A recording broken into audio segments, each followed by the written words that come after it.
পর্দায় আপনাদেরকে সকলকে স্বাগত। আমি পূজালি রয়েছে আপনাদের সঙ্গে। আজ ডিসকাস করবো অ্যাবাউট ওয়েদারের কি চেঞ্জেস আছে বা কি পরিবর্তন আসবে সেই নিয়ে কিন্তু আমি এই ওয়েদার আপডেটের জন্য আমি আছি পূজালি আপনাদের সঙ্গে। হাতে মাত্র আর 1 মাস সময়, তারপরেই কিন্তু পুজো। সেই উদ্যোগে কিন্তু বাঙালিয়ানার মনে কিন্তু বেশ উদ্বেগ জমেছে এবং বেশ উত্তেজনাও কিন্তু পাশাপাশি জন্মেছে বলে জানা যাচ্ছে। সেই ভিত্তিতেই কিন্তু কাল স্বাধীনতা দিবসের ছুটি, তার পরের দিন কিন্তু রবিবার, সেদিনও কিন্তু একটা অফ ডে বাঙালিয়ানাদের।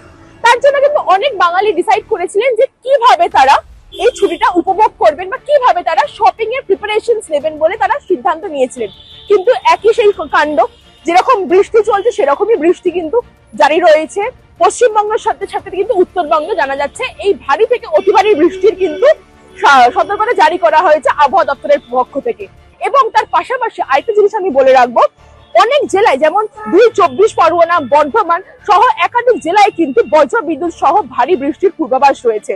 তার পরবর্তী ক্ষেত্রে আমি এটাও বলে রাখবো, যেই সব মৎস্যজীবীরা নদীতে কিন্তু যারা মাছ ধরতে যান সেখানেও কিন্তু লাল সতর্কতা জারি করা হয়েছে হাওয়া অফিস থেকে। এবং তার পাশাপাশি অনেক জেলায় কিন্তু এখনো অব্দি হলুদ প্লাস লাল সতর্কতা জারি করা হয়েছে। এবং তার পরবর্তী ক্ষেত্রে কিন্তু যেটা সব থেকে গুরুত্বপূর্ণ, কিছু উত্তরবঙ্গে কিছু জায়গায় কিন্তু ধসেরও ইঙ্গিত দিয়েছে হাওয়া দপ্তর থেকে।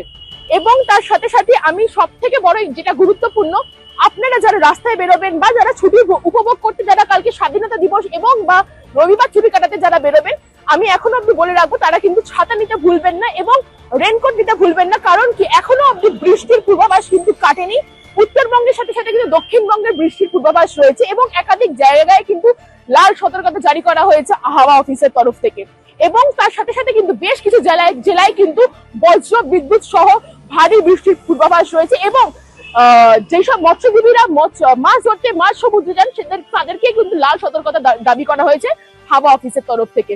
এই সব তথ্য জানতে চোখ রাখুন কলকাতা টিভির পর্দায় রাত দিন 7 দিন।